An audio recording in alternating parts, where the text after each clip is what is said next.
Ito hong si Senate President Tito Soto ay mukhang mauobliga ho ito, no? At dapat ho siguro ay siya mismo ay maghain ng demanda laban po dito po sa 18 ex-Marines na kung saan ay talagang ipinipilit ho nito, no? Ng ilang mga sundalo na kung saan ay talagang personal daw po silang nag-deliver ng mali-maletang pera dito po kay Senator Soto. At kanilang pinanindigan dahil sa mga nauna, di ba? Ito po dumaan na sa mga pagbusisi at maaring ito ay mga pag-question at sinasabi ay di ba, binabasag po yung kredibilidad ng mga pahayag o testimonya nitong 18 ex-Marines o dating sundalo.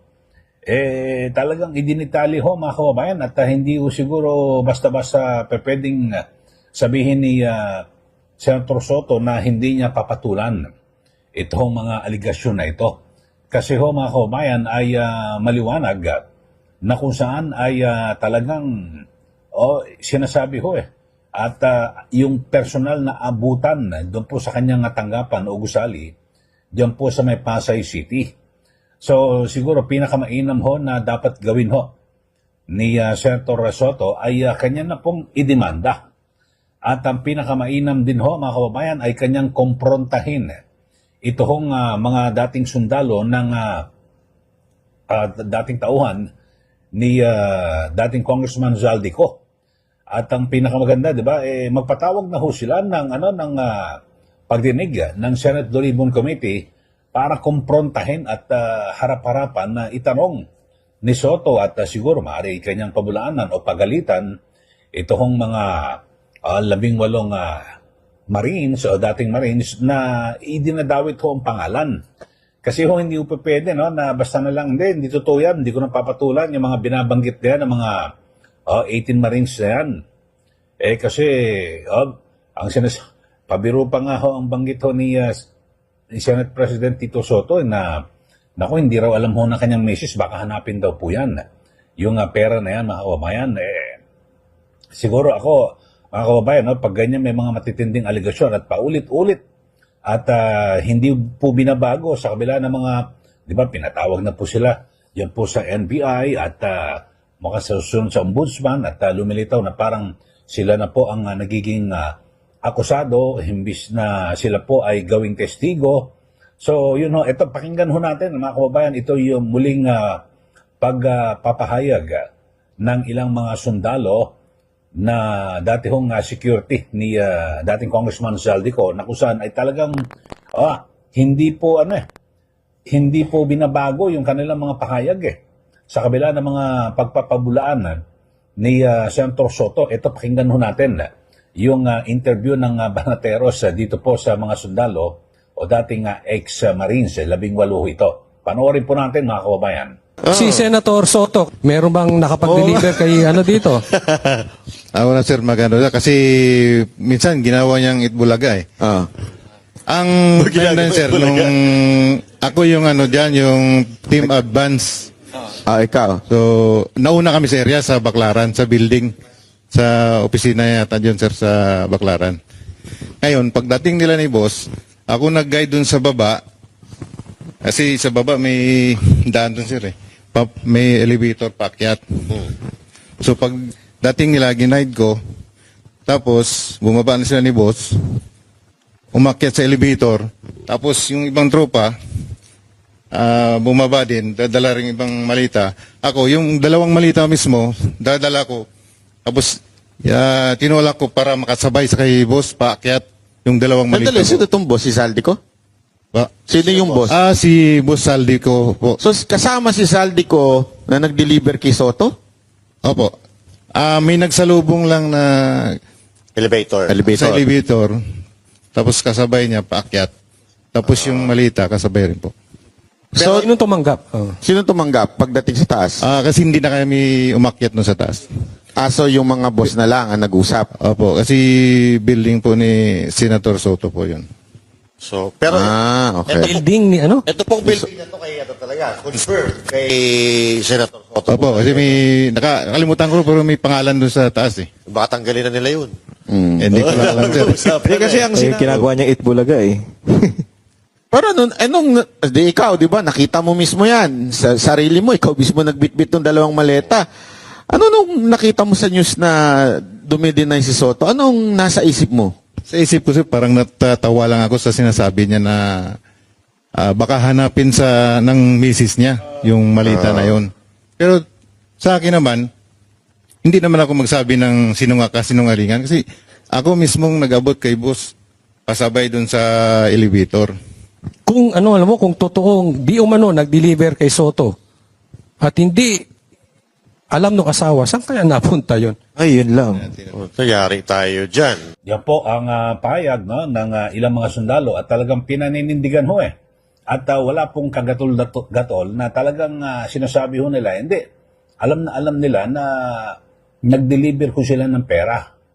Eh ako naman ho, pananaw ko lang ho ito at suggestion, dapat kasuhan na ho mismo ni SP Soto itong mga sundalo kasi kung talagang walang katotohanan at pawang kasinungalingan kasi hindi po pwede at higit po sa lahat paharapin po sa isang pagdinig dyan po sa Senado, sa Senate Blue Ribbon Committee para, di ba, pwede niyang kumprontahin yun at ipitin.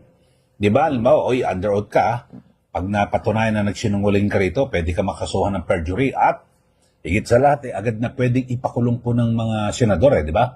Diyan po sa Senado. Ipakontempt dahil sa pagsisinungaling. So, agad na makakaganti ho siya. Di po ba? Itong si SP Soto. Kung hindi po totoo yung mga aligasyon laban po sa kanya. So, ganyan po magiging implikasyon, di po ba? Kasi, ang tanong nga ho rito dapat sana idemanda. Kasi pag nagkademandahan ng mga kababayan, doon magkakaalaman kung totoo ba o gawa-gawa o invento lang ho nito mga nag-aakusa sa napakaraming mga opisyal ng ating pamahalaan. Marami ho mga binabanggit dating Senator Trillanes, Congresswoman Leila de Lima, marami sila binanggit pero ito lang muna sa episode natin, yung pag-uusapan natin, yung kay SP Tito Soto. At sa kabila niyan ay, di ba, nung nakaraan ay pumayag na po itong si Senator Ping Lacson na muling magsagawa ng investigasyon, di po ba?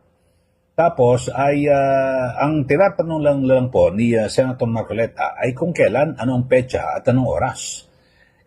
Nakakagulat po mga kababayan, biglang umeksena ito po nga si SP Soto at kanyang sinabi na tingnan mo natin, dapat ipaaral muna yan dahil sa baka naman may mga balakid dahil sa meron daw pong pending na kaso itong 18 ex-Marines o cyber libel.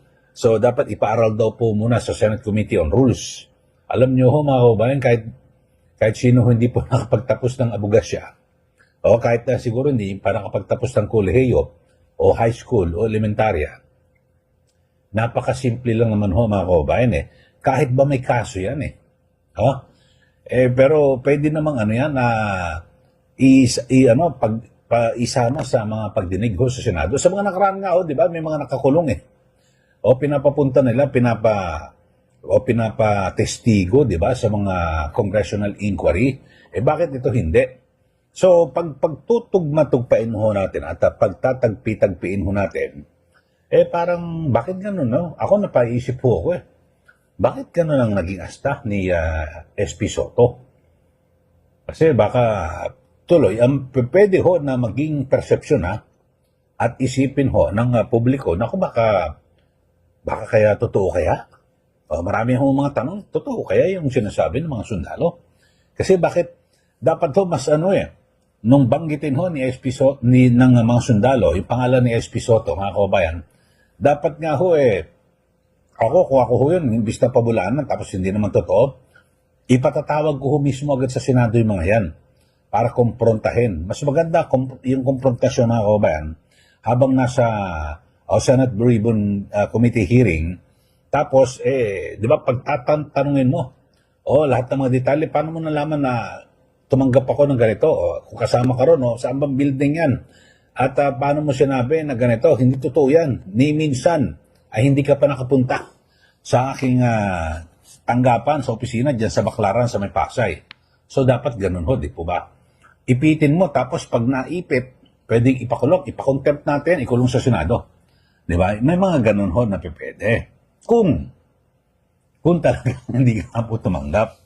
Kaya lang, yun nga ho, magiging perception ho, mga kababayan, dito ho, talagang, baka naman kaya totoo. Kasi ang inaantay ko, dito ho, kay SP Soto, demanda niya na ho yan. Kasi nakasisira po ito sa kanyang imahe. At maaaring maapektuhan din po yung kredibilidad at imahe mismo sa kabuuan ng Senado. Kasi bilang isang pinuno o leader ng Senado, di ba? Pangulo po ng Senado Tapos lilitaw, ninabanggit na di umano na tumanggap ng maleta na pera mula kay Zaldico at ang nagpapatunay yung mga dating security ni dating Congressman Zaldico. Kasi kung talagang ang sinasabi nga na iba, ano mapapala ng mga sundalong ito? Bakit kailangan nilang isakripisyo at ilagay sa balag ng alanganin yung kanilang buhay at ng kanilang pamilya? Ito, matagal-tagal na, ilang araw na rin ho ito mga kaubayan tumatakbo, pero hindi ho nagbabago yung mga pahayag o testimonya nitong 18 ex-Marines. Kaya nga may binabanggit nga ho itong si Senate President Pro Tempore Ping Lacson, ang chairman po ng Senate Blue Ribbon Committee, na dapat daw po ay ayusin. Kasi hindi raw ho sila, hindi pa naman isinasara ang pinto. Handa raw po magpatawag ang Blue Ribbon Committee ng pagdinig. At pero ang sabi, ayusin daw ho muna yung mga affidavit. At ayon kay Lacson, mahalaga munang maitama yung mga detalye sa mga sinumpaang salaysay bago magsagawa ng formal na pagdinig sa Senado. Siguro, wag naman, kasi ang sinasabi, isa raw sa mga bahaging imposible, napaka-imposible, ay itong 805 billion pesos na anya ay tila insulto sa talino ng mga Pilipino. Alam niyo ho, Senator Lacson, ang pinakamainam ho rito na gawin, hindi na kailangan baguhin Kahit wala na ho ang affidavit niyan Dahil pagdating ho nila sa Senado ay manunumpa naman po sila doon Di po ba? At bawal po silang magsinungaling dahil sa maharap po sila sa kaso. At mas maganda nga ho yan yung binanggit ho nila na 805 billion pesos, doon mo ipitin. Di ba? Na napaka-imposible. Hindi yung itatama pa sa affidavit. Bayan. Ang pinakamainam ho, doon na nila, doon mo na kumprontahin. Paano? At yung computation mo. Ito, mali yan. 805, napaka-imposible. Ilang beses kayo nag-deliver. So, mas maganda ho sana sa, mismong sa Senate Ribbon Committee hearing, di ba? Yun lang naman aking pananaw, mga kababayan. Kasi tapos, kaya nga ngayon, may binabanggit din itong si Atty. Levy Baligod, yung legal counsel ng 18 ex-Marines. Kasi may binabanggit si Senator Lacson na bukas daw ang pinto ng komite, ngunit dapat daw munang ayusin yung sinumpang salaysay. Basta just correct your affidavits and bring them closer to the truth.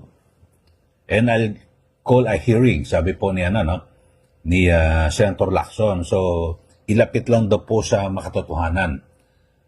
Pero sabi po ni Atty. Baligod, parang meron ng konklusyon pala ito pong si Senator Lacson.